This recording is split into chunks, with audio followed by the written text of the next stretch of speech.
Let's get some more on this. Let's bring in Bruce Klingner. He is the Senior Research Fellow for Northeast Asia at the Heritage Foundation and also served as the CIA Deputy Division Chief for Korea.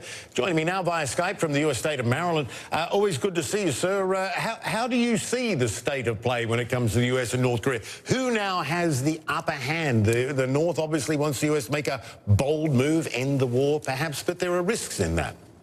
Right, but it does seem like North Korea is calling the shots here. The U.S. has backed off of maximum pressure. It's backed off from its original required timelines for North Korean denuclearization. Secretary Pompeo even seems to have accepted the North Korean action for action paradigm rather than pushing for rapid denuclearization. And also now the U.S. seems to be acquiescing to North Korea's push for a second summit, rather than doing the necessary groundwork ahead of such a summit. Mike Pompeo saying progress made on denuclearization. In fact, Donald Trump earlier today tweeted progress made on Singapore summit agreements. Do you see any much progress so far, real progress rather than words? Right. Well, what I hear in my conversations with U.S. government officials is there's been no breakthroughs, no progress behind the scenes. What you see in front of the curtain is the same as behind the curtain. Pompeo had a 3.5-hour meeting. And remember, he claimed success and progress after his July meeting to Pyongyang, which as soon as he was wheels up out of North Korea, the regime revealed a 3-page, very strong criticism of him, as well as the U.S. Policy objectives, rejecting the gangster-like demands. So I think it's unlikely that Pompeo achieved a success. And even he said that we took one step forward on what will be a very long road. And a member of the U.S. delegation said that we're in for a long haul. It all seemed so simple after Singapore, didn't it? What would a genuine move towards denuclearization look like if North Korea were serious? What would they have to do?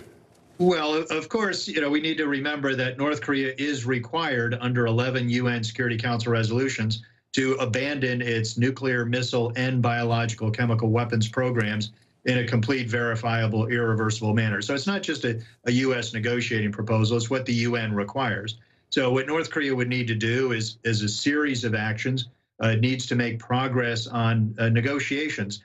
We keep hearing that North Korea has agreed to denuclearization, but they still have a very different definition of that, even a different definition of what the Korean Peninsula is. So we need to start getting things on paper. We need to get a lot more details and a lot stronger specific commitments by North Korea to provide a data declaration of all its programs, to accept the kind of verification we had in arms control treaties with the Soviet Union, and start allowing inspectors into the country. And you touched on this, and it's important, the definition of denuclearization. I mean, that was the big, that was the thing after Singapore that a lot of people said, well, hang on a minute, denuclearization doesn't mean the same thing to everyone. To the North, it doesn't mean we denuclearize and you do nothing. They're going to expect the U.S. to do an awful lot. North Korea doesn't have a good record in this in the past on this sort of thing either.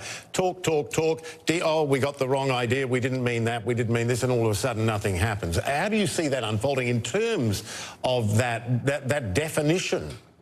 Right, and they define denuclearization as global arms control, and as a new self-professed member of the Nuclear Arms Club, they'll go to zero when the rest of the world, including the United States, abandons its nuclear arsenal.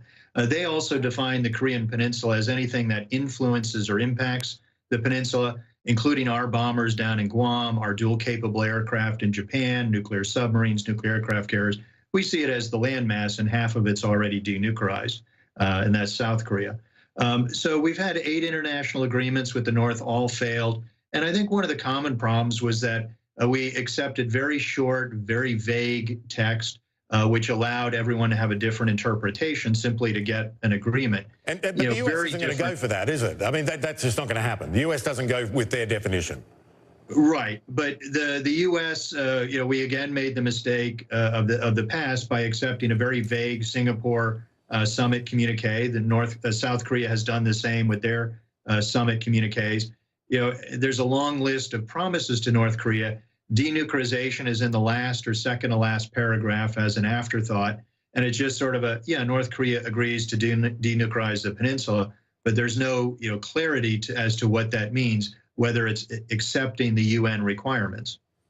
Yeah, exactly. Bruce, always good to see you. Thanks so much. Bruce Klingner there with the Heritage Foundation. All right, desperate.